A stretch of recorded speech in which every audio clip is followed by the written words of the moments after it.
মমতার পদত্যাগ নাগরিক মিছিলের লোকজন তারা প্রশ্ন করতে চায়, তারা স্লোগান দিলেন ডালিয়ার দফা সিপিএম এর লোক যারা সিপিএম এর লোকের তো এটাই স্বপ্ন, তাদের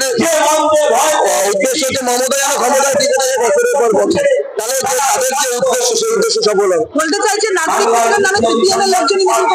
সম্পূর্ণটা না, সবাই তো এই স্লোগান নেই না, আমাদের স্লোগানে কিছু লোক দিয়েছে, কিছু পোস্টার আছে যারা সিপিএম এর লোক, বাম বন্ধুদের লোক, কেউ আছে অতি বাম, তাদেরকে বলে সবই নিপাত যায়,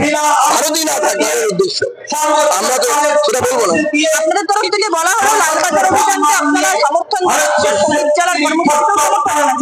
লালবাজার অভিযানে সামিল হবে না, সেটা ডাক্তারদের অভিযান, স্বাভাবিকভাবে আমরা সেখানে সফল হতে পারবো। তারা আন্দোলন করুক, বিজেপি পেছন থেকে থাকবে, বিজেপি প্রয়োজনে লিগাল এবং তার সাথে যদি মেডিকেল হেল্প চায় আমরা মেডিকেল হেল্প